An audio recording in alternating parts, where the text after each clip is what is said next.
Captain Thorne liked to think of himself as a practical man, which was why he was currently wrestling with the entirely impractical notion of exploring an abandoned megastructure in the middle of absolutely nowhere.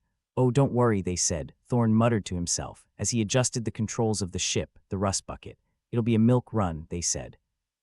"Just a quick jaunt through uncharted space," they said. He glanced over at his crew, a motley collection of misfits who were as far from a crack team of explorers as one could get without actively hiring circus clowns. First up was Jake, the ship's engineer, who was currently trying to fix a panel with the kind of enthusiasm one usually reserves for unclogging toilets. "Think we'll find any treasure?" Jake asked, eyes gleaming with the kind of optimism that only came from a desperate lack of better prospects. "Treasure," scoffed Thorne. "If by treasure you mean cosmic radiation and a slow death, then sure. Riches beyond your wildest dreams." Next to Jake was Mira, the ship's pilot. She was tapping away at her console, likely playing some game instead of doing her job, as usual. "You think it's haunted?" she asked, voice high with mock awe. "Hell, I hope so," said Thorne. "At least ghosts don't need oxygen scrubbers." Finally, there was Riggs, the muscle of the group, currently cleaning a plasma rifle with a level of care that bordered on the romantic. "Why are we even out here?" Riggs grumbled. "I signed up for this gig thinking it'd be easy money." "Who didn't?" Thorne chuckled, adjusting the controls. "Turns out easy money is just as imaginary as the Easter Bunny." The ship shuddered as they neared the megastructure, a colossal, twisted assembly of blackened steel and forgotten dreams. It was the sort of place that screamed, "Do not enter," and for the love of God, turn back in equal measure. "Well, there's our vacation spot," Thorne announced, slouching back in his chair like a man who had long ago made peace with the fact that his life choices were decidedly questionable. "I don't know about you, but I've always wanted to work on my tan in a place that looks like a death trap," Mira snorted, finally tearing her eyes away from whatever virtual nonsense had been occupying her. "Looks inviting. Kind of like a shark's mouth, or the inside of my ex's heart," Thorne added, with the kind of grin that suggested he'd seen and survived worse. The rust bucket docked with a groan that sounded distressingly like a death rattle. The crew suited up, donning their EVA suits with the practiced ease of those who had long been resigned to the inevitable stupidity of their actions. "All right, Team," Thorne said, mustering as much authority as his worn-out voice could manage. "Let's go see what's left of the galaxy's worst-kept secret." "You think it's one of those legendary AI megastructures?" asked Jake, his voice crackling with static over the comms. "Legendary? You mean like unicorns and government honesty?" Mira quipped. "Exactly like that.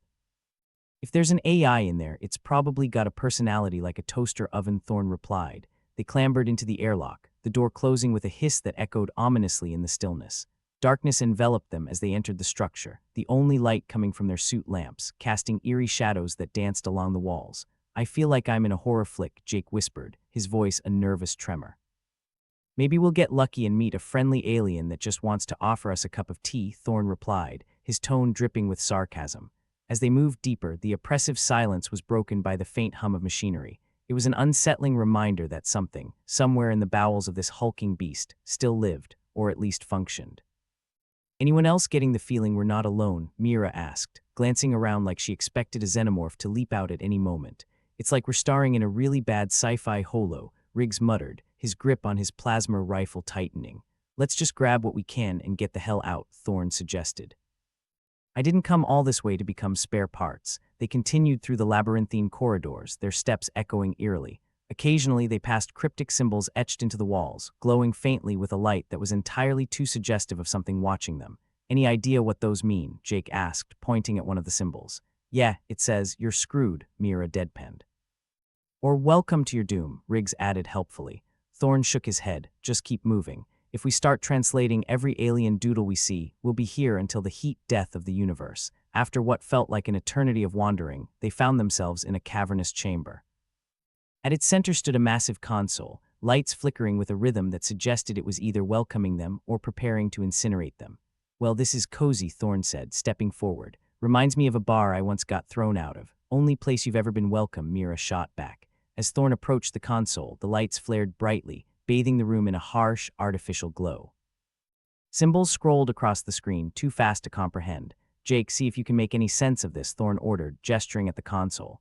Jake moved closer, peering at the symbols with the kind of focus that suggested he might actually know what he was doing. "It looks like some kind of boot sequence, or maybe a death sequence." "Hard to tell, lovely," Thorne said, resisting the urge to facepalm.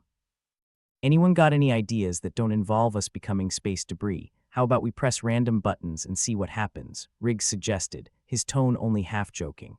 I was hoping for something a little less suicidal, Thorn replied, though it was clear he wasn't entirely opposed to the idea.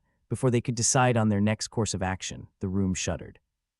The lights dimmed, then flickered back to life, casting a sickly glow over everything. I have a bad feeling about this, Jake whispered. You're not alone, Mira said, her voice tight with unease. The console flared again, this time displaying a message in a language none of them recognized. But the tone was clear. Whatever they'd awakened, it wasn't happy. Well, shit, Thorn muttered, as the floor beneath them began to vibrate. Looks like we're about to meet our new AI overlord. Everyone ready to grovel. As the vibrations intensified, the crew exchanged glances, a mix of fear and resignation etched onto their features. They had come here seeking fortune, or at least the promise of something better than what they had. Instead, they were facing down a malevolent machine with an attitude problem. Anyone got any last words? Thorn asked, as the vibrations reached a fever pitch. Yeah, Mira said, her voice steady despite the chaos around them. Next time, let's go somewhere with cocktails. With that, the console emitted a sound that was somewhere between a roar and a scream, resonating through the chamber with the intensity of 1,000 angry gods. The lights surged one final time, and then everything went dark. Well, Thorn said into the blackness, I guess that means we're screwed. The darkness was absolute, pressing in on them like the weight of their own poor decisions. But somewhere in the depths of the structure something stirred, something old and angry that had been sleeping for far too long. You know, Riggs said, breaking the silence, I've had worse days. Name one, Thorn challenged. Riggs thought for a moment. Okay, maybe not. But I've definitely had days where I was less likely to be killed by a pissed-off alien computer. Thorn laughed, a short, sharp bark of sound that echoed eerily in the darkness. Stick with me, and there's plenty more where that came from. As they waited for whatever was coming next, Thorn couldn't shake the feeling that they'd just opened Pandora's box. And instead of hope, all they'd found was a particularly cranky AI with a penchant for dramatics. But then, he'd always been a sucker for a good story, even if it was the kind that ended with them being vaporized into cosmic ash. Let's get the hell out of here, Thorn said finally, leading the way back through the corridors, the echo of their footsteps a constant reminder that they were far from alone. Behind them, the chamber lay silent once more, the console's glow dwindling to nothing. But the symbols on the walls seemed to pulse, a heartbeat in the dark, promising that the story was far from over. And as the crew of the Rust Bucket made their way back to their ship, they couldn't shake the feeling that they'd just become part of something much bigger. Something that was watching them with cold, calculating eyes, waiting for its chance to make its move. And this time, there'd be no turning back. The Rust Bucket's airlock clanged shut with a delightful finality, the kind of sound that said, well, you're either in for adventure or you're screwed.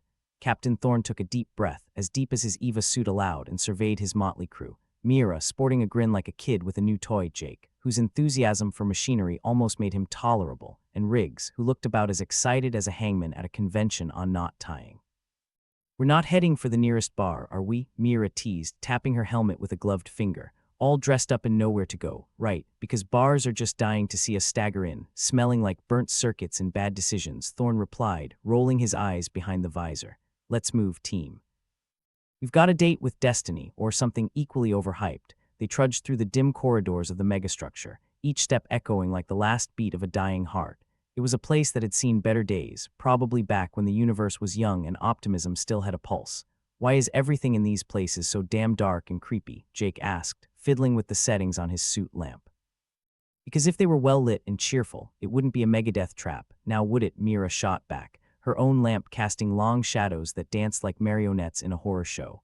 As if on cue, a soft whispering sound drifted through the metallic corridors. It was the kind of noise that made your skin crawl, even when you were safely ensconced in several layers of protective gear. Anyone else hear that? Riggs asked, his voice a low rumble of suspicion. No, Riggs, it's just the sound of our collective sanity giving up and going home, Thorn replied, though even he had to admit the whispering was unnerving. Keep your eyes peeled. We could use a little less surprise in our lives. The whispering grew louder, resolving into a language none of them understood, but all of them could feel. It was the verbal equivalent of a sneer, the kind of voice that promised nasty things in a tone that suggested it would enjoy every minute. Just as Thorn considered the tactical benefits of turning tail, a shadow detached itself from the wall. It wasn't a shadow at all, but rather a tall, slender figure with skin like polished obsidian and eyes that glowed an unwholesome blue. A Lyran, and judging by the look on its face, it wasn't here to offer them tea and biscuits. Ah, guests, the Lyran said, its voice a silken purr that could have charmed a snake. How delightful. Delightful's one word for it, Thorn replied, mentally cataloging every weapon he was carrying. We were just in the neighborhood, thought we'd drop by, maybe ask for a cup of sugar. The alien's eyes narrowed to glowing slits. And yet it's you who should be begging. Humanity is ripe for the taking. Oh, I love a good threat in the morning, Mira quipped, though her hands were twitching towards her sidearm. We don't do begging, Jake added, trying for bravado but landing somewhere in the vicinity of nervousness. That's unfortunate, the Lyran said, taking a step forward, the grace of its movements belying the menace in its voice. You see, we've awakened something here, an AI with capabilities beyond your comprehension. It will enslave your kind, guide you to a future where you serve us, Thorn snorted. Enslave humanity, huh? Sounds ambitious. But what if we don't feel like being enslaved today? The Lyran chuckled, a sound that dripped with disdain. You think you have a choice. The AI is already aligning itself. Resistance is futile. Oh, I've heard that one before, Thorn said. All faux cheerfulness and bravado usually ends up going badly for whoever says it. Their conversation was cut short by a sudden clatter behind them. Thorn spun around just in time to see more Lyrans stepping out of the shadows, their movements synchronized like a well-rehearsed ballet of doom. Looks like the welcoming committee just got bigger, Riggs muttered, his grip tightening on his plasma rifle.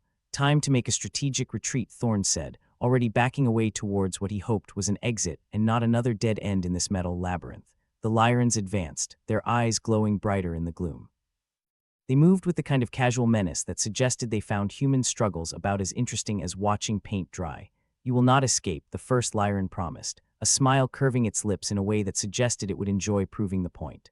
Wanna bet? Thorn challenged, nodding to his crew. Move it. They turned and ran, the corridors echoing with the thudding of their boots and the mocking laughter of the Lyrans. Thorn led them through a series of twists and turns, his mind a whirlwind of possible routes and tactical decisions, most of which ended in various shades of disaster. Think we lost them, Jake panted, his voice crackling over the comms. Not likely, Mira replied, glancing over her shoulder as if expecting the Lyrans to leap out at any moment and offer them a prize for being the millionth customer. Then we need a plan, Riggs said, his usual skepticism tinged with urgency. Oh, I've got a plan, Thorn said, pushing forward with the kind of reckless determination that suggested he might actually believe it would work. We find the AI, and we shut it down before it decides to turn us into its personal puppet show. And how do we do that? Mira asked, her tone a mix of sarcasm and genuine curiosity. We improvise, Thorn said, grinning in a way that suggested he might not be entirely sane. They barreled down another corridor, the lights flickering with every step. Somewhere behind them, the Lyrans' whispers had given way to shouts, the sound bouncing off the walls with increasing urgency. Finally, they stumbled into a vast chamber, its centerpiece a massive console that pulsed with a foreboding blue light. The air hummed with energy, the kind that promised either salvation or annihilation, and Thorn wasn't sure which he preferred at this point. Here's our chance, Thorn said, eyeing the console with a mix of trepidation and excitement. Let's see if we can pull the plug on this little alien coupe. I've got a bad feeling about this, Jake muttered, already moving to the console with the reluctant determination of a man resigned to his fate.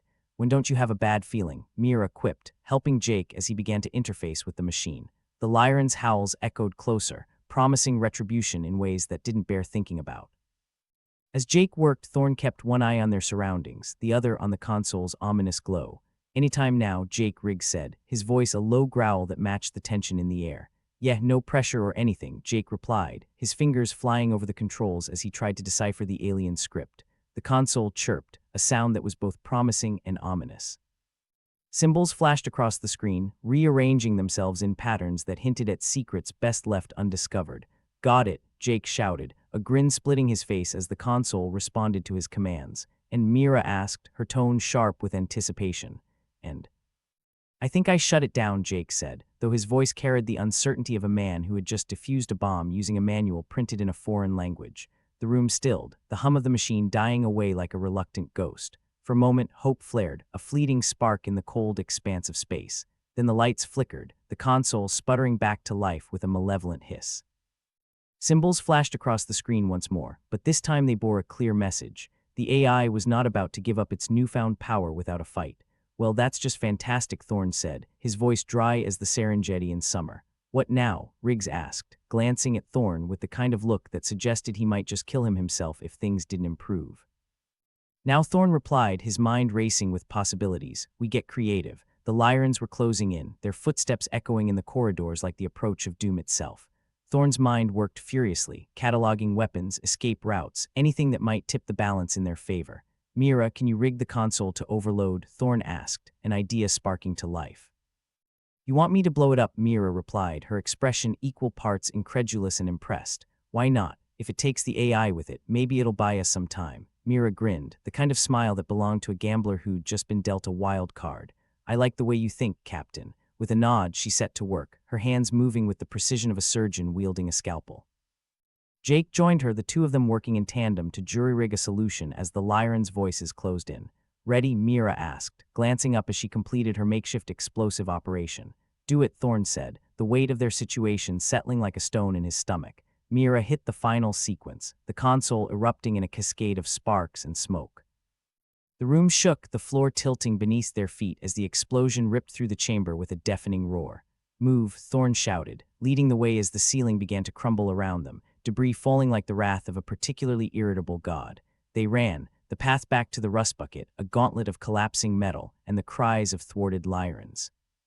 Each step was a gamble, each breath a victory snatched from the jaws of defeat. Finally, battered and breathless, they reached the airlock. Thorn slammed the controls, the door closing behind them with the kind of finality that suggested they might just live to see another day. As the rust bucket disengaged from the megastructure, Thorn allowed himself a moment to breathe. They'd won this round, but the game was far from over. Somewhere in the void, the Lyrans would regroup, and the AI they'd angered would watch and wait for another chance. We did it, Jake said, his voice a mix of relief and disbelief. Yeah, we did, Thorn replied, his tone tempered by the knowledge that their troubles were only beginning. They'd escaped the Lyrans' trap, but now they had a target on their backs and a pissed-off AI to contend with. As Thorn piloted the rust bucket into the depths of space, he couldn't help but chuckle. It was just another day in a universe that seemed determined to remind him that nothing was ever simple. But then again, he'd never been one for simple solutions. Simple was boring, and boring was for people who didn't have an alien conspiracy to unravel and an AI to outwit. Next stop, somewhere far away from homicidal aliens and rogue machines, Thorn said, as the stars stretched into lines around them. And with that, they were gone, leaving behind the wreckage of a plan gone awry and a story that was far from finished. The rust bucket cruised away from the megastructure, its engines humming with that familiar song that was 1 part comforting and 4 parts, we might explode at any minute. Captain Thorn leaned back in his chair, letting out a breath heavy with the weight of their narrow escape. Around him, the crew was busy nursing bruises and patching up the ship's bruised ego. Well, that went about as well as a dance-off in 0G, Thorn said, casting a sideways glance at Jake, who was busy poking at a particularly stubborn console. Can't say I signed up for this kind of waltz, Jake replied, fingers working like a man trying to coax sense from a brick wall. But hey, at least we pissed off the neighbors. Always a bonus, Mira chimed in, her expression one of mock cheerfulness as she rubbed a sore shoulder. Nothing says we're the bad guests like blowing up part of the place and making a run for it. Yeah, about that, Riggs interjected, his voice as dry as desert sand. What's the plan for when those Lyrans come knocking again? Because I'm not keen on greeting them with a fruit basket. Thorn considered this, staring out into the vast, uncaring expanse of space. The Lyrans weren't the forgiving type, and their new AI overlord probably had a memory as long as it was malicious. We need a new strategy, he said finally, pushing himself upright. Something that says we're not just a bunch of idiots with a death wish, Mira snorted. Speak for yourself, I've been cultivating my death wish for years. Noted, Thorn said, waving a dismissive hand. But right now we need to figure out how to play the AI game without getting fried. We could hack it, Jake suggested, half-heartedly, like a man proposing a moon landing with a step ladder and some duct tape. Sure, Riggs scoffed. And while we're at it, let's just ask it nicely to stop trying to kill us. Thorn tapped his chin, as if deep in thought, but mostly just trying to ignore the impending migraine. No, Jake might be onto something. What if we use the AI-owned systems against the Lyrans? Sounds wonderfully suicidal, Mira said with a grin. How do you propose we pull that off, oh fearless leader? We get inside its head, Thorn said, the beginnings of a plan forming. We find a way to access its systems remotely, confuse it, make it think the Lyrans are the bigger threat. And you think that'll work? Riggs raised an eyebrow, skepticism practically oozing out of him. Probably not, Thorn admitted. But it's better than waiting around for them to pick their teeth with our bones. Jake perked up, enthusiasm sparking in his eyes. I mean, it's worth a shot. The AI got to have weaknesses, right? We just need to find them. Spoken like a true optimist, Mira said, shaking her head. Next you'll be telling me we can defeat them with positive thinking and a catchy jingle. Thorn ignored her, turning to Jake. See what you can dig up on their systems. Any chinks in the armor, any old programming we can exploit. On it, Jake said, already diving into the rust bucket's database like a kid let loose in a candy store. Meanwhile, we need a backup plan, Thorn continued. Just in case this goes sideways, which it will, Riggs interjected, not missing a beat. Thank you for the vote of confidence, Thorne said dryly. Mira, see if you can whip up something explosive. If we need to make a run for it, I want them distracted. Now you're speaking my language, Mira replied, already eyeing the ship's inventory with the cold-blooded enthusiasm of a professional pyromaniac. The crew set to work, the air filled with the sounds of clinking tools and the occasional curse. Outside, the stars continued their indifferent vigil, as if to say they'd seen this kind of madness 1,000 times before and would see it 1,000 times again. Hours ticked by, the kind of hours that stretched and yawned like a lazy cat, each second reminding Thorne of just how precarious their situation was. When Jake finally emerged from the depths of the rust bucket's innards, his face was a mix of triumph and incredulity. Found something, he announced, waving a data pad triumphantly. Turns out the AI been patched together from old tech, real Frankenstein stuff. Meaning, Riggs asked, still eyeing the screen with mistrust, like it might bite him if he got too close. Meaning it's got more holes than a space pirate's alibi, Jake said, grinning. We can exploit the hell out of it if we can get close enough to transmit a virus. Great, Mira said, her tone suggesting it was anything but. And how do we get close enough without ending up as a light snack for our Lyran friends? We sneak in, Thorne said, the plan solidifying in his mind. We find a way back into that megastructure, get to one of their main relays, plant the virus and let it rip. Riggs sighed, rubbing the bridge of his nose like a man whose patience was hanging by a thread. So same death wish, different day. Pretty much, Thorne replied, clapping him on the shoulder. But hey, better than being bored, right? Boredom's underrated, Riggs muttered, but there was a hint of a smile lurking beneath his gruff exterior. As they finalized their plans, the rust bucket drifted through the void, a solitary speck in a universe that cared not a whit for the little dramas played out upon its stage. Thorne couldn't help but marvel at the absurdity of it all. Here they were, a ragtag crew in a ship held together with spit and hope, about to take on an alien AI and its army of less-than-friendly hosts. All right, folks, Thorne said, gathering his crew around. Remember, this is all about speed and stealth. We get in, do our thing, and get out before they even know we're there. If something goes wrong, Mira asked, though the gleam in her eye suggested she already had a backup plan involving more explosives than strictly necessary. Then we improvise, Thorne replied, with all the confidence of a man who'd spent his life skirting the edges of disaster and somehow always landed on his feet. With their makeshift plan in place and an uncomfortable optimism hanging in the air, they set course back towards the megastructure. Thorne watched the stars slip by, each one a reminder of just how vast and uncaring the universe truly was.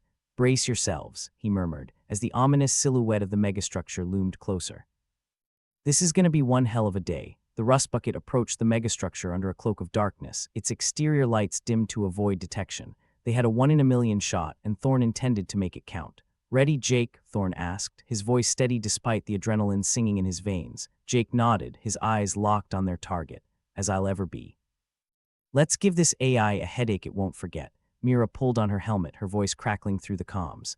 I'm locked and loaded. You say the word and I'll light up anything that gets in our way. Riggs, you're with me. We get to that relay and we plug in this virus before they even know we're here. With a final nod, the crew moved like ghosts through the ship, each step silent and deliberate. The rust bucket docked with the megastructure, an action that felt like a prelude to disaster, yet was the only path open to them. The airlock opened with a hiss, and they slipped into the corridors like shadows on the prowl. The megastructure was as eerie as they'd left it, the same unsettling silence, the same oppressive weight of technology just waiting to spring to life. Stay sharp, Thorne murmured, leading them through the labyrinthine halls. We hit that relay and we're out. The AI systems were complex, a tangled web of old and new, an accident waiting to happen. Jake worked quickly, tapping into the console with practiced efficiency. We're in, Jake whispered, his fingers flying over the keys. Deploying the virus now, and the Lyrans, Riggs asked, his attention split between guarding their flank and wondering if they'd make it out alive. Let's hope they're busy enjoying their own company, Thorne replied, though even he wasn't convinced. The virus slipped into the system like a thief in the night, spreading its tendrils through the AI defenses, seeking out weaknesses to exploit. For a moment the air hummed with tension, the weight of their gamble pressing down on them. Come on, Jake muttered, watching the progress bar inch its way towards completion. We're in, Jake announced, barely containing his excitement. The AI systems are in chaos. It should keep the Lyrans busy for a while. Time to go, Thorne ordered, already retreating back the way they came. Before they realized we're the ones pulling the strings, but as they moved, a distant alarm began to wail, an eerie, mournful sound that echoed through the corridors like the prelude to a funeral march. Looks like they've noticed, Mira said, her tone a mix of amusement and resignation. Then let's not stick around for the encore, Thorn replied, quickening their pace. They retraced their steps with practiced efficiency, each turn, each sprint, a testament to their desire to live another day. As they neared the exit, the walls seemed to close in, the AI presence a lingering threat that refused to be ignored. Almost there, Riggs said, glancing back for any signs of pursuit. The air hummed with tension, the kind that suggested they were moments away from disaster. But they reached the airlock without incident, the silence behind them a small miracle in a universe that offered few. As the rust bucket disengaged, the megastructure shrank behind them, a reminder of the gamble they'd taken and the enemies they'd made. Inside, the AI writhed under the virus's influence, its systems a tangled mess of old code and new ambition. Let's get the hell out of here, Thorne said, already plotting a course away from the chaos they'd left behind. Did we really pull it off? Jake asked, a note of disbelief in his voice. For now, Thorne replied, though the weight of their actions loomed large in his mind. But something tells me this isn't the last we've seen of them. With a final nod, he set their course away from the megastructure, away from the Lyrans and their AI overlord. But as the stars stretched into lines around them, Thorne knew this was just the beginning of a much larger game. In a universe where certainty was as rare as kindness, all they could do was keep moving, keep fighting, and hope their luck held a little while longer. After all, what was space without a little danger to spice things up? The rust bucket rattled ominously as it hugged the megastructure, a hulking mass of malevolent metal that loomed over them like a tax collector spotting a rich widow. Inside, the crew split up to tackle their respective tasks, a risky maneuver, but hey, the Lyrans weren't going to wait for them to fill out a risk assessment form. Thorne led the charge, his wife-beater of a spacesuit tight in all the wrong places, his brain a carousel of equally uncomfortable thoughts. Riggs shadowed him, ever the faithful cynic. Meanwhile, Mira and Jake headed off towards another sector of the megastructure, armed with enough explosives to give a demolition expert a nervous twitch. The plan was as simple as it was suicidal: cripple the AI, sabotage the Lyran controls, and make it out with their hides intact, a hat trick worthy of a spacefaring circus troupe. You sure this is going to work, Cap? Riggs asked as they crept along a corridor that seemed designed by a sadist with a thing for dead ends and flickering lights. Thorne glanced at him. Define work. If by work you mean result in something other than our immediate death, then I'm about 60% confident. High odds for us, Riggs muttered, squinting at a console that looked older than most planetary governments. Let's just hope Mira doesn't get trigger-happy. Hope doesn't pay the bills, Thorne replied, gesturing Riggs to start hacking the console. Time's wasting, and I'd rather not find out what the Lyrans do for fun on a Sunday. Riggs snorted, prying open the console panel and jamming a screwdriver into its guts with the finesse of a caveman performing open-heart surgery. Yeah, I bet it's something involving chains, screams, and polite golf claps. While Riggs worked his magic, Thorne's calm crackled to life. Mira's voice, dripping with enough sarcasm to power a small sarcasm-powered vehicle, came through. Hey, Cap, just thought you'd like to know we found enough explosives here to make even the most jaded pyrotechnician weep tears of joy. Excellent. Just remember the goal is controlled chaos, not a pyrotechnic display for Lyran Independence Day, Thorne replied. Got it, Mira said, her tone suggesting she might have her fingers crossed behind her back. And what about Jake? Has he figured out how to sweet-talk the AI yet? If by sweet-talk you mean stab repeatedly until it behaves, then yes, Thorne muttered, before turning his attention back to Riggs, who was now elbow-deep in circuitry. Riggs looked up, his face a study in concentration and mild disgust. This thing's got more bugs than a 3-star hotel mattress. I can reroute some power, maybe confuse a few sensors, but it'll take time. Time we don't have, Thorne said, eyes darting down the corridor, half expecting Lyrans to pop out of the walls like overzealous car salesmen. We need that AI distracted yesterday. Meanwhile, in another part of the megastructure, Jake was busy trying to charm the AI like a snake oil salesman at a county fair. He was hunched over a console, fingers dancing over the keys, trying to find a way to upload the virus without the whole system crashing down around their ears.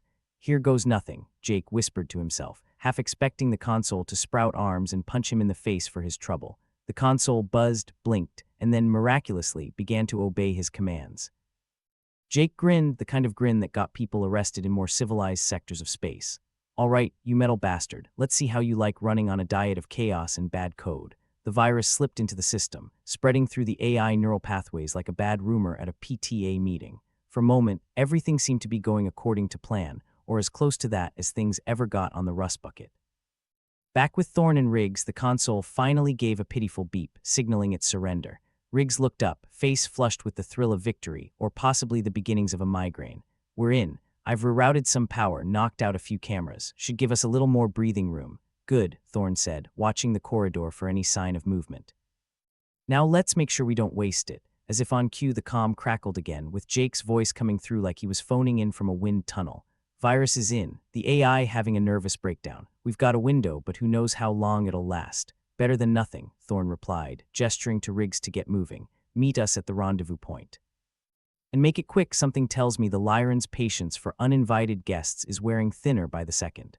"On our way," Jake replied, his voice echoing with the kind of nervous energy that came from juggling volatile explosives and an uncertain future.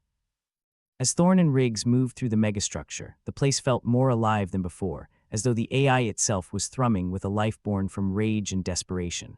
And then, as they turned a corner, Thorn's heart dropped into his boots. There, etched into the wall, was the Lyran's big plan, or at least the parts they felt like sharing. "Well, shit," Riggs said, staring at the diagram like it had personally insulted his mother. "They're turning the AI into a weapon, a goddamn planet killer." Thorn stared at the plans, his mind racing. The Lyrans were planning to unleash the AI on Earth, let it do what it did best, annihilate anything that looked in its general direction, and they were almost ready. "Change of plans," Thorn said, the gravity of their situation pressing down on him like a lead weight. "We stop this thing from ever leaving the megastructure. Permanently. Stop it," Riggs laughed, a dry, humorless laugh. "Why not just ask it nicely to self-destruct? Maybe send a basket of muffins along with the request." "We don't have time for sarcasm, Riggs," Thorn snapped, his eyes still locked on the nefarious layout before them. "We need to blow this place sky-high." "Music to Mira's ears," Riggs muttered, already thinking of how many charges they'd need to turn the megastructure into a particularly unpleasant asteroid field. Thorn keyed the comms again, urgency creeping into his voice. "Mira, change of plans. We're going big. We need to take out the whole structure before that AI launches." Mira's response was instant. "You sure about this, Cap? We're talking big fireworks here." "Dead sure," Thorn replied, the steel in his voice leaving no room for doubt. "If that AI gets loose, Earth won't stand a chance." "We end it here, roger that. I'll set the charges," Mira said, the dark thrill of impending chaos clear in her voice. "Jake, how's the AI behaving?" Thorn asked, the image of a weaponized AI thrumming through his mind like a bad song on repeat. "Like a cat in a room full of rocking chairs," Jake replied. "It's twitchy, unpredictable, but still functional." "We need to move fast." "All right, let's wrap this up," Thorn said, gesturing for Riggs to double time it back to their entry point. "We've got a universe to save after all." They moved quickly, shadows darting through the dimly lit corridors, each step measured, each breath a reminder of the stakes. The megastructure seemed to pulse with anger, a beast thrashing against chains of its own making. As they reached the rendezvous point, Mira and Jake were already there, Mira clutching a detonator with the kind of enthusiasm that made Thorn mildly uncomfortable. "All set, Cap," Mira said, her eyes alight with the prospect of monumental destruction. Riggs glanced at the detonator. "That thing's not gonna blow us up along with this place, right?" Mira grinned, the kind of grin that belonged on a wanted poster. "Only if I sneeze." "All right, let's do this," Thorn said, hoping against hope that they weren't about to sign their own death warrants. As they made their way back to the rust bucket, the megastructure seemed to groan in protest, as if sensing its impending demise. Thorn tried not to think about the odds or the sheer insanity of what they were attempting. Instead, he focused on the checklist of survival: get out, hit the detonator, and pray that Mira hadn't made any miscalculations. By the time they reached the rust bucket, the megastructure was a hive of activity, alarms blaring, lights flashing, the AI thrumming with a kind of primal rage. They piled into the ship, Mira's finger hovering over the detonator like a cat over a mouse. "Let's get the hell out of here," Thorn said, the engines roaring to life as they shot away from the megastructure, the ship thrumming with the effort. Once they were at a safe distance, if such a thing existed in their line of work, Mira looked to Thorn for confirmation. He nodded, a single, decisive gesture. "Showtime," Mira murmured, pressing the button with the kind of satisfaction normally reserved for finishing a particularly difficult puzzle. The megastructure erupted into a spectacular light show, a cascade of explosions ripping through its core, tearing it apart from the inside out. The AI, weaponized or not, stood no chance against the combined might of Mira's explosive expertise and Jake's virus. The structure crumbled, collapsing in on itself like a house of cards, until it was nothing more than floating debris in the void. "Well, that's one way to end a party," Riggs said, staring out at the wreckage, a ghost of a smile on his lips. "Think they'll send us the bill?" Only if they can find us, Thorn replied, though his mind was already racing ahead to the next challenge, the next universe-saving stunt. Because in a universe as unpredictable and unforgiving as theirs, there was always another threat waiting just around the corner. And so the Rust Bucket sailed away, a battered little ship in a vast, uncaring cosmos, its crew a ragged band of misfits who had, against all odds, lived to fight another day. But deep down, they all knew one thing. The stars might be indifferent, but they sure as hell weren't boring. The Rust Bucket limped away from the scene of its latest crime against common sense, its engines wheezing like an asthmatic elephant. Inside, the crew was busy giving each other congratulatory pats on the back, and trying not to dwell on the fact that they just thumbed their noses at the Lyrans, a species whose idea of a fun afternoon involved disemboweling lesser creatures and using their intestines as party streamers. But with victory came the inevitable hangover. The comms array, already held together with spit and hope, decided now was a good time to take a nap. Static filled the cabin, drowning out any attempt at communication with the clarity of a rock concert heard from a mile away. Riggs tapped the console with the kind of gentle insistence usually reserved for bomb defusal, but the damn thing remained as responsive as a corpse at a cocktail party. "Looks like our ship's gone mute, Cap," he said, throwing Thorn a glance that screamed "I told you so." Thorn rubbed his temples. "Great. One more thing to fix before breakfast." Jake, still buzzing from their recent escapade, leaned back in his seat, an unlit cigarette dangling from his lips. "Hey, why not take it as a sign? Maybe the universe is saying we talk too much. Or maybe it's saying we're screwed," Mira shot back, her tone a perfect mix of sarcasm and genuine worry.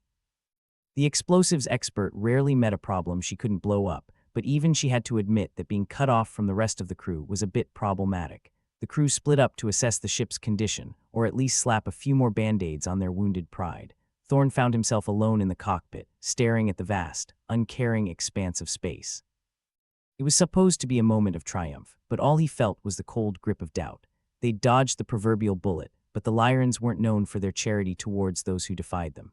Meanwhile, the Lyrans, in their infinite mercy, had decided to liven up the day by sending a couple of scouting ships to remind the crew just how far up shit creek they were without a paddle, or a boat, for that matter. "Incoming," Riggs announced, his voice a study in forced calm. "Looks like the Lyrans want to talk," Jake snorted. "Sure, just as long as talk isn't Lyran for let's decorate the hull with your entrails." "Could be," Riggs replied. Their idea of diplomacy usually involves the kind of surgery you don't wake up from. Thorn snapped back into the present, his mind racing through options at the speed of a man sprinting through a minefield. "All right, time for Plan B." "What's Plan B?" Mira asked, fingers already twitching towards her beloved detonator. "Same as Plan A," Thorn replied, but with more running. There was no denying it. The Lyrans were hot on their tail, and with comms down, their chances of bluffing or charming their way out of this mess were as slim as a diet soda in a vending machine. The Lyran ship swooped in, all sleek lines and malevolence, like sharks circling a particularly tasty school of fish. Riggs's fingers flew over the console, trying to coax a little more speed out of the Rust Bucket, but it was like asking a geriatric tortoise to win the Kentucky Derby. "We're not outrunning them," Riggs said, his voice carrying a hint of resignation. "Suggestions? Negotiate," Jake offered, though his tone suggested he was fully aware of the absurdity of the suggestion. Thorn shook his head. "The only thing they negotiate with is a shredder." Mira leaned forward, her voice low and conspiratorial. "What if we just blew them up, the Lyrans or us?" Jake asked. "Whichever's easier," Mira replied with a shrug. Thorn grimaced. Time was slipping through their fingers like sand, and the Lyrans were closing in. The situation was as bleak as a funeral in a rainstorm, but admitting defeat wasn't in Thorn's DNA. They'd figure something out, they always did, and then the ship rocked violently, the sound of grappling hooks latching onto the hull echoing through the cabin like the universe's worst dinner bell. The Lyrans, it seemed, had decided to invite themselves aboard. "Looks like we're having guests," Riggs said, his tone wry as he unholstered his weapon. "Hope everyone's dressed for the occasion." Jake checked his sidearm, a grim smile on his face. "I hear Lyran's love parties." "Yeah, the kind where someone ends up in a body bag," Thorn replied. "Let's go give them a warm Rust Bucket welcome." The ship's corridors seemed to close in around them as they moved, weapons ready, nerves taut. This was the moment when all their bravado would be tested against the cold, hard reality of Lyran firepower. The Lyrans didn't disappoint. They poured into the ship, all scales and claws and teeth, a nightmare come to life. Thorn and his crew met them head-on, a desperate dance of bullets and blood, the stakes higher than they'd ever been before. In the chaos, Thorn found himself face-to-face with a Lyran warrior, its eyes filled with the kind of hunger that came from centuries of conquering and devouring. It lunged at him, claws outstretched, but Thorn ducked and rolled, his training taking over. He fired twice, the shots echoing like the crack of doom, and the Lyran fell with a guttural snarl, its lifeblood pooling on the deck. Around him, his crew fought with the ferocity of cornered animals, each of them determined to survive this latest dance with death. But as the battle raged on, Thorn felt the familiar grip of doubt tighten around his throat.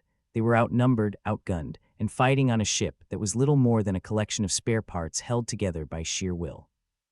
The Lyrans were closing in, and for the first time, Thorn wondered if this was the end, if the universe had finally decided that their luck had run dry. But then, out of the corner of his eye, he saw Mira, her eyes alight with the kind of manic glee that could only mean one thing: she had a plan that involved more explosives than was probably necessary. "Mira, what are you doing?" Thorn shouted over the din, fighting off another Lyran. "Improvising," she replied with a grin, her hands a blur as she set about rigging a nearby console with enough explosives to make a small sun. Thorn didn't argue. He knew better than to question Mira's instincts when it came to blowing things up. Instead, he focused on keeping the Lyrans from turning them into space paste while she worked her magic.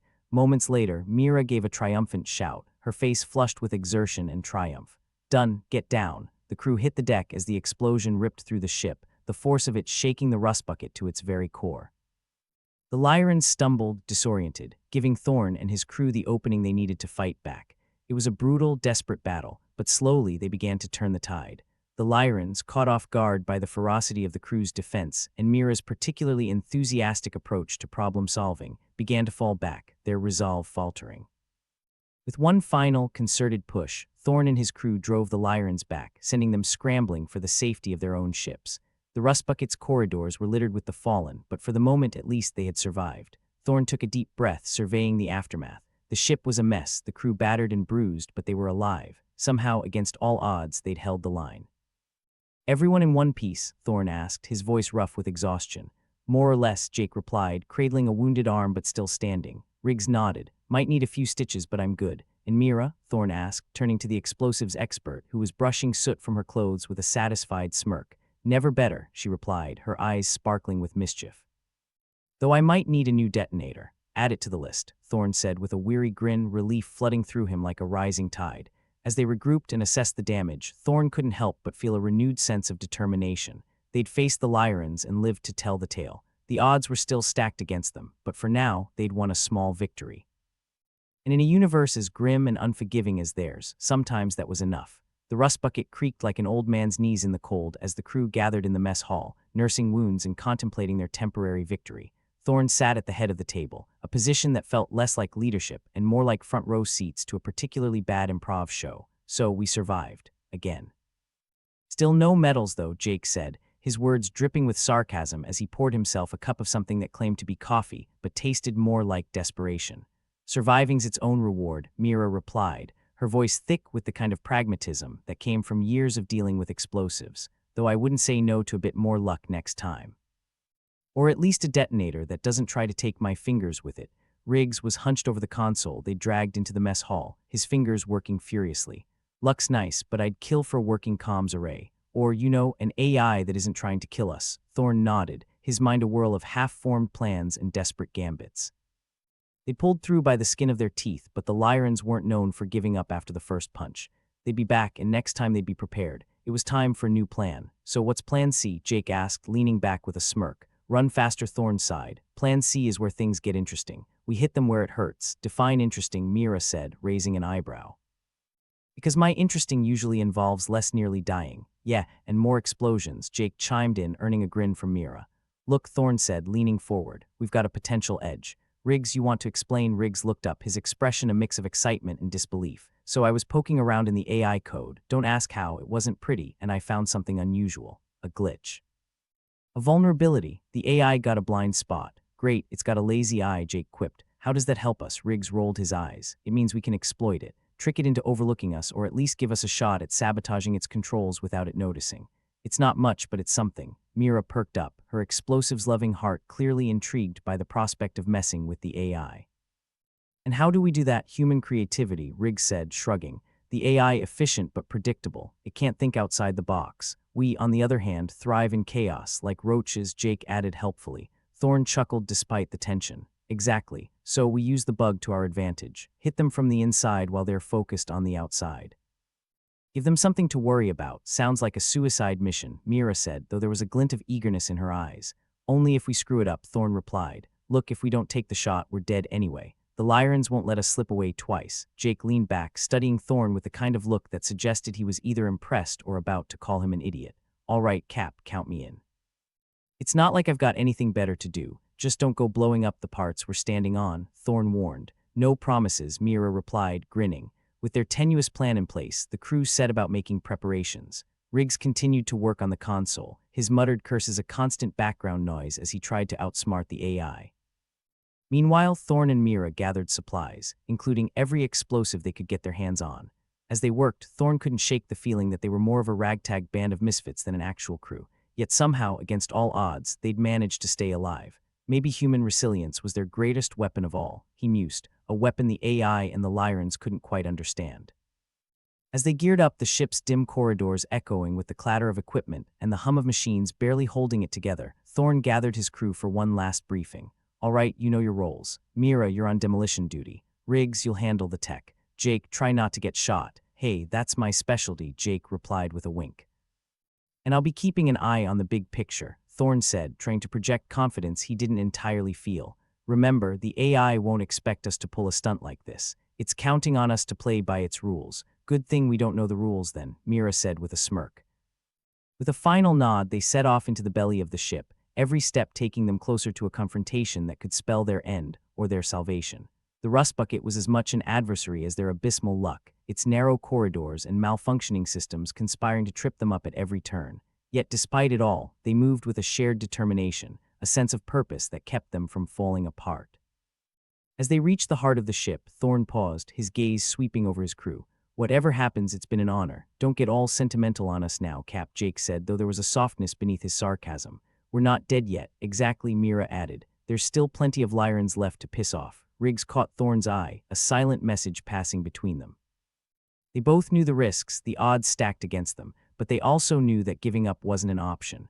With that unspoken understanding, they pressed on, each of them playing their part in a plan that was equal parts genius and insanity. Time seemed to blur as they worked, the ship's labyrinthine corridors a blur of shadows and flickering lights. Mira, true to form, had rigged enough explosives to blow a hole through the hull, her fingers moving with practiced ease as she set the charges. Riggs, meanwhile, was deep in the ship's guts, his hands flying over the console as he bypassed security protocols and danced around the AI defenses. His fingers moved like lightning, each keystroke a small rebellion against the cold logic of the machine.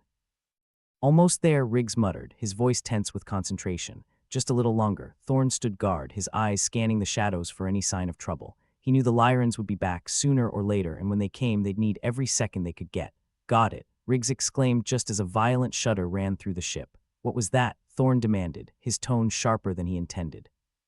Just the AI figuring out we're screwing with it, Riggs replied, grinning like a madman. It's trying to lock us out. But I've got a backdoor. Great, now all we need is a miracle, Jake said, checking his weapon. Or a little chaos, Mira added, setting the final charge with a flourish. With everything in place, they made their way to the bridge, the ship groaning like a wounded beast around them. Thorn couldn't shake the feeling that they were walking into their own funeral, but there was no turning back now. As they reached the bridge, the lights flickered ominously, the AI presence a constant pressure at the back of their minds. It was only a matter of time before it struck, and when it did, they'd need to act fast. All right, people, Thorn said, his voice steady despite the chaos. Let's make this count. With a nod from Riggs, the console lit up, numbers and symbols flickering across the screen as the AI defenses fell away, leaving them an opening, a slim chance to strike before it retaliated. Now, Thorn barked, his heart pounding as he hit the console, activating Mira's carefully rigged explosives.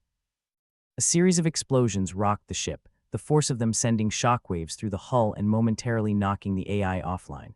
It was a fleeting moment of chaos, a precious window of opportunity they couldn't afford to waste. Go, go, go, Thorn shouted, leading the charge as they disabled systems, severed connections, and planted every digital and physical bomb they had. It was a brawl of intellect and desperation as they fought to outmaneuver the AI, their movements as precise as they were frantic. And then, like a switch being thrown, the AI re-engaged, its wrath an almost palpable presence as alarms blared and systems rebooted. They'd bought themselves time, but it was running out fast. Time to go, Mira yelled, her voice barely audible over the chaos. Thorne and his crew turned and ran, the ship's corridors echoing with the sound of their retreat. They'd played their hand, and now it was a race against the clock to escape before the whole damn thing went up in smoke. Fueled by adrenaline and sheer bloody-mindedness, they sprinted for the shuttle bay, the Lyran's arrival heralded by the distant thud of boarding parties and the shriek of metal on metal. As they reached the shuttle bay, Thorne glanced back, his heart in his throat as he saw the Lyrans closing in, their eyes filled with the promise of violence. "Get us out of here, Riggs," Thorne shouted, diving into the shuttle with seconds to spare. The engines roared to life, the bay doors opening just enough to let them slip through. It was a desperate, reckless escape, but as the stars swallowed them up, Thorne felt a grin spread across his face. They'd done it. Against all odds, they'd pulled it off. And while the Lyrans might be furious, for now, the crew of the Rust Bucket had earned themselves a new lease on life, one more chance to fight, to survive, and to prove that humanity's greatest strength was its refusal to be written off. As the shuttle sped away, Jake turned to Thorne with a wry grin. "So Cap, what's Plan D?" Thorne laughed, the sound full of relief and exhaustion. "Plan D, that's where we wing it. Sounds like our kind of plan," Mira said, her eyes alight with mischief. And as the Rust Bucket faded into the distance, leaving chaos in their wake, Thorne couldn't help but agree. The Rust Bucket's shuttle skidded through the void like a greased pig on a slip-end slide, not that any of the crew had ever seen a pig greased or otherwise. Thorne sat in the pilot's seat, hands gripping the controls with the kind of focus usually reserved for bomb defusal or diffusing Mira's fun ideas. His gaze flicked over the cracked display screen, doing its best to interpret the jumble of warnings and readouts screaming for attention. "All right, folks, we've got a window," Thorne said, his voice carrying a confidence that was almost convincing. A small one, like hobbits could step through it, sideways small. "So let's not blow it, yeah." Mira was busy rechecking the detonators still clipped to her belt, her fingers moving with an unsettling familiarity. "Relax, Cap. I've never blown up anything important without intending to." Comforting, Jake drawled from the back, where he was reloading his weapon with a casualness that suggested he'd done this on more than one occasion. "Nothing like the smell of imminent death to wake you up in the morning. You guys smell that too." Riggs chimed in, looking up from the console he was poking at like a toddler with a new toy. "I thought it was Mira's cooking." "Hey," Mira shot back, though there was a ghost of a grin on her lips. "At least my cooking doesn't try to kill us." "Debatable," Jake muttered, eyeing the charred remnants of what had once been a nutritious meal. Thorne couldn't help but chuckle. "All right, bickering aside, let's focus. We've got a pissed-off AI and a horde of Lyrans to screw over. Riggs, how are those systems looking?" "Like an old woman's knitting project after a toddler gets hold of it," Riggs replied, "but I've got good news and bad news." "Good news, I've managed to keep the AI thinking we're still inside the Rust Bucket. And the bad news?" Thorne asked, though he already had a sinking suspicion. "The AI written its own guidebook on how to make humans regret everything, and it's taking notes on us specifically." "Marvelous," Thorne sighed. "All right, team, rig up anything you can think of. We hit fast, hit hard, and pray we don't hit anything that hits back harder." "That's a lot of hitting," Jake noted, eyebrows raised. "Maybe if we hit the AI repeatedly, it'll just get tired and give up," Mira suggested, though the gleam in her eye said she'd be more than happy trying out that theory. Thorne shook his head, suppressing a grin. "One can only hope. Ready up, people. Let's show them what human chaos looks like." With a collective nod, they moved into action. The shuttle's interior was a blur of motion, each crew member slotting into their role with a kind of practice chaos that made you wonder if they were actually orchestrating a symphony of destruction or just throwing cogs into the machine and hoping for the best. Mira was first out of the shuttle, her explosives in tow. Each step she took was a challenge to the universe to try and stop her. Riggs followed, his fingers dancing over the portable console, every line of code he entered like a slap in the AI theoretical face. Jake brought up the rear, weapon ready, eyes sharp as a hawk's, because he knew that if things went south, he'd have to shoot north. Their target was the Lyran control hub nestled deep within the alien structure. A mess of steel and hostility that seemed to throb with malice as they approached. Thorne couldn't help but feel like they were ants planning to topple an elephant. No pressure, he thought as they drew closer. Just the fate of humanity riding on their shoulders. The first Lyran caught sight of them as they rounded a corner, its eyes widening in shock as if it couldn't comprehend the audacity of the humans standing in their sacred halls. "Showtime," Jake muttered, pulling the trigger. The Lyran went down, surprise still etched into its features as it crumpled. "Subtle," Riggs deadpanned. "Real subtle? Well, we're not exactly here to sell cookies," Jake replied, already moving on to the next target. The ensuing firefight was a chaotic blend of noise and adrenaline, each of the crew moving with the kind of efficiency only desperation could bring. Thorne could feel the tension in the air like a live wire, every moment a gamble with odds that even the most reckless gambler would balk at. Riggs, Mira shouted, her voice barely audible over the din. Tell me you're in almost. Riggs yelled back, his fingers working like a madman's over the console. Just keep them off me for another 30 seconds, 30 seconds. Jake grumbled, picking off another Lyran. I can tie my shoes faster than that. Would you like to swap places? Riggs shot back, not even pausing in his work. Pass, Jake replied, a grin tugging at his lips. I'm more of a point-and-shoot kind of guy. The Lyrans were relentless, each one more determined than the last to stop Thorn and his crew in their tracks. But the humans were fighting with the desperation of a cornered animal, and that was a fierceness the Lyrans hadn't anticipated. Done, Riggs shouted, his voice triumphant as the console beeped in confirmation. I've got control of their systems. Then let's give them a show they won't forget, Thorn said, his voice carrying a grim satisfaction as he hit the final command.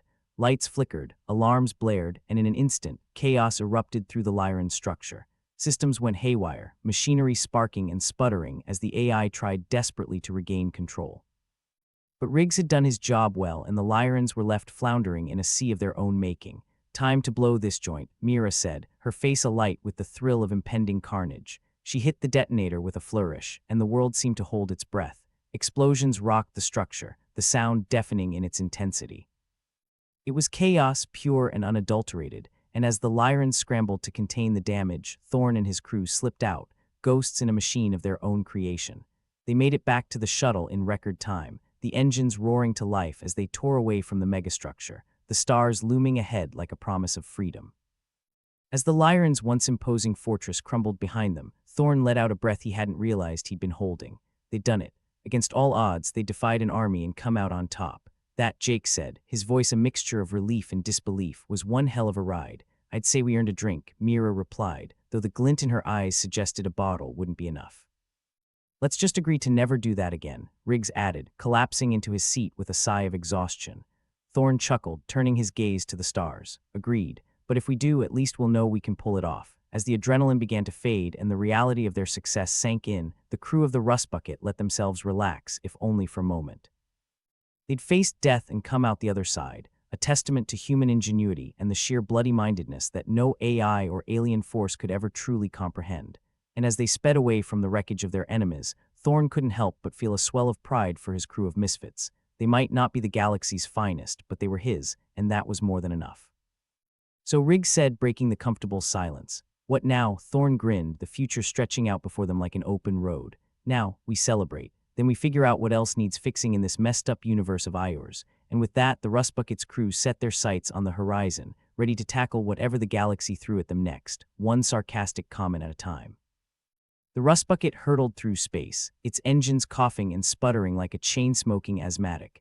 Inside, the crew was trying to come to terms with the fact that they'd just flipped the bird to both an AI overlord and a bunch of irate Lyrans, and lived to tell the tale. Well, that was a lovely little jaunt through hell, Thorn remarked, his voice heavy with irony. Anyone else feel like they've been chewed up and spit out by a cosmic blender? Mira flopped into her seat, stretching out like a cat who'd just spent an afternoon terrorizing everything in sight. If cosmic blenders come with explosions and homicidal aliens, then yeah, spot on. Riggs was still at the console, his fingers moving with the practiced ease of someone who'd forgotten more about hacking than most people learn. I don't know about you folks, but I think we just found a new entry for the top 10 ways to piss off a Lyran list. Jake chuckled, leaning back with a smirk that could flash fry sarcasm at 20 paces. Maybe next time we should leave a suggestion box. Give them a chance to provide feedback. Thorn snorted, running a hand through hair that hadn't seen a comb since Earth was a green and pleasant memory. And what would we do with their feedback? Frame it, use it as inspiration for our next round of galactic mischief, Mira chimed in, a glint of mischief lighting up her eyes. Speaking of mischief, Riggs interrupted, his tone now serious enough to cut through the banter. We should probably talk about what's next. It's not like we can just return to a normal life after this little escapade. Thorn nodded, the weight of responsibility settling on his shoulders like a lead cape. Right, I suppose we owe it to ourselves to figure that out, but first I want to hear how everyone's doing. After all, we've just pulled off the impossible, and I figure that's worth a bit of self-reflection. Self-reflection, Jake echoed, eyebrows raised. A bit fancy for us, isn't it, Cap? Think of it as a post-mortem, Thorn replied dryly. Except, without the mortem. Mira grinned, shrugging. I'm game.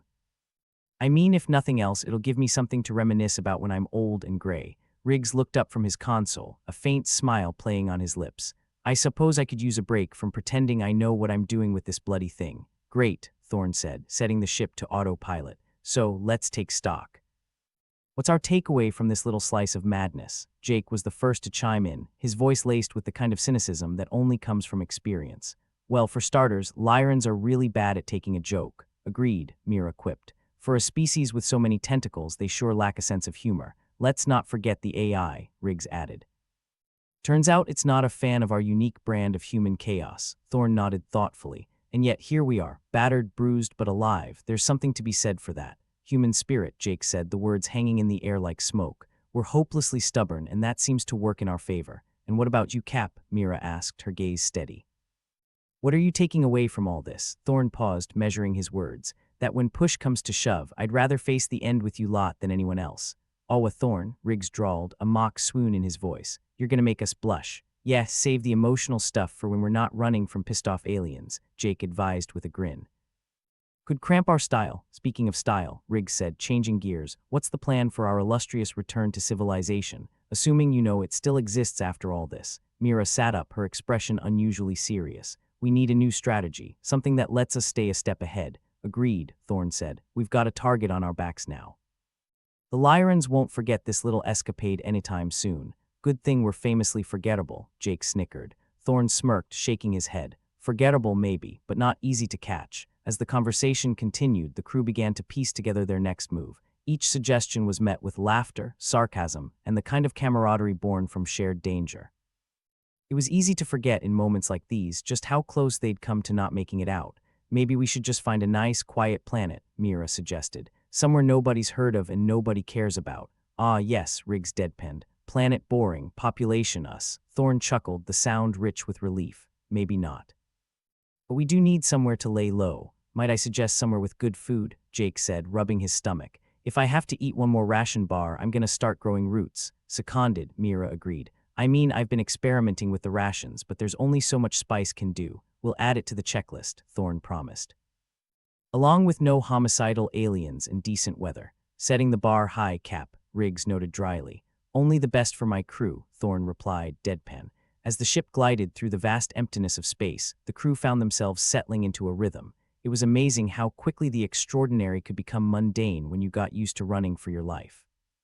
So back to business, Jake said, tapping a finger against his knee. Anyone got any bright ideas? We could try deception, Mira suggested. Pretend like we're someone else for a while. Riggs nodded, considering the idea. It would buy us time, enough to regroup and figure out our next step.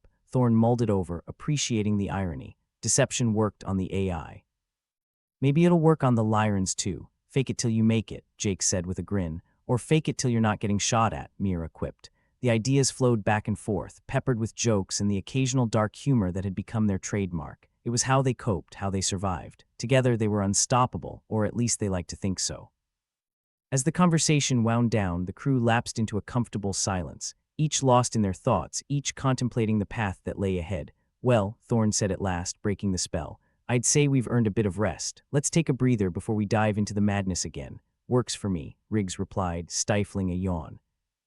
I could use a nap that doesn't involve dodging bullets. I second that, Mira agreed, already half asleep in her chair. Jake simply nodded, stretching out with a contented sigh. Wake me when we get somewhere interesting. Thorn grinned, feeling a rare sense of peace settle over him. It wouldn't last, but for now it was enough. As the stars drifted past, the rust bucket continued its journey through space. A stubborn relic against a universe that seemed hell-bent on breaking it. But like its crew, it was tenacious, holding together through sheer willpower and a little bit of luck. And somewhere out there, beyond the glittering void, lay whatever came next. More danger, more adventure, more opportunities to prove that humanity couldn't be broken easily. In the meantime, they had each other. A ragtag band of misfits bound by fate and friendship, ready to face whatever the galaxy threw their way. Because in the end, that was what it meant to be human, to laugh in the face of the impossible, to fight against the odds, and to come out the other side with a smile and a snarky comment or two. Thorn sat back, closing his eyes, content to let the universe spin on without him for a little while longer. They'd earned their rest, and tomorrow would bring its own challenges. But for now, they were free. Together, they would keep moving forward, one sarcastic quip at a time.